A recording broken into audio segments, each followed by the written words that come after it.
Josh Peck is right. This is a AARP movie.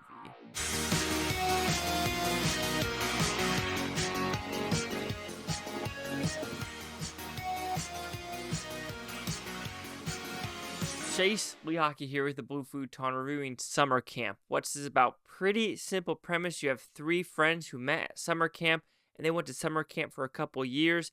50 years later now, one of them is like I want to call it a health guru, but an author guru that's kind of like, get your shit together. One is a scientist who's in charge of a CEO company, or is it CEO, scientist / company, sure. And one of them is a nurse who's kind of in the rut of a marriage.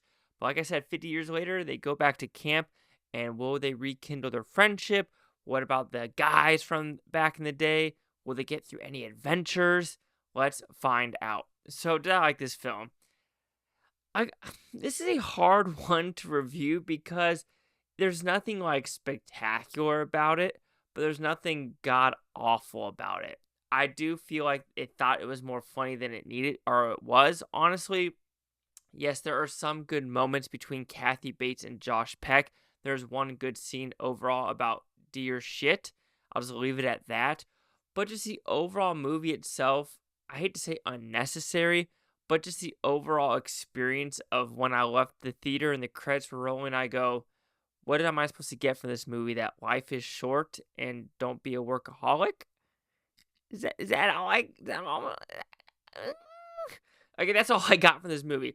So when talking about the positives, like I said, you got Kathy Bates, you have Diane Keaton, you have Alfre Woodard, and they do a good job as being the friends of the story.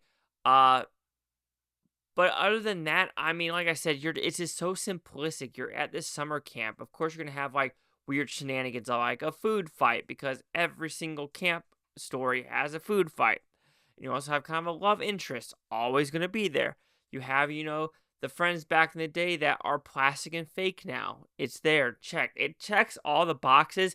It does nothing original or simplistic. It's just too simplistic. So that's why I think the writing itself is just, I hate to say sloppy, but I'm just going to use the word sloppy because when you have Kathy Bates, you have Diane Keaton, you have Alfre Woodard, you have Eugene Levy on camera, it should be a little bit more funny and a little bit more expensive. And this movie just felt very, very cheap, like they're out in the woods. This took 3 weeks to film. They had one take and they go, all right, that's the best take we're going to use. They never said like, okay, let's try to fix this. It wasn't a David Fincher 100 takes, but it was more like a Clint Eastwood of like, you give us your best right now. That's Clint Eastwood. This is more of like, oh, we could do better, but this is my first time directing, so I guess we're just going to go with it kind of thing. And I don't feel like there was confidence behind the camera and the writing to push this movie forward, and I think that's unfortunate.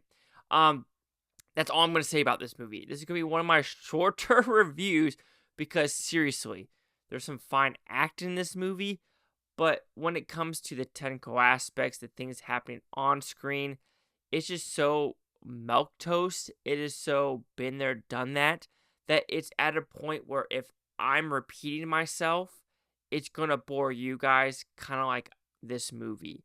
In a movie that's supposed to be a comedy, it felt more like a dramedy. So Summer Camp will receive a 2 out of 5 Blue Futons. It goes at 40%. It's hard for me to give it like anything lower because it's not like nothing in this movie like made me angry. It just felt disappointingly bland. So see the critics' news scores gave this one. Critics a 9% with 22 of them. Holy cow. Audience score 64% with fewer than 50. There is no critic consensus. Dang, that's harsh. 9%, my 40, 64. Chase Scott here with the Blue Futon. Like, comment, subscribe. Well, other things, Bluetontopia. You Blue Futons, thank you for watching. Have a great day. I don't care what to say tomorrow, week from now, month, or a year from now, every single freaking one of you. Again, shortest review probably ever.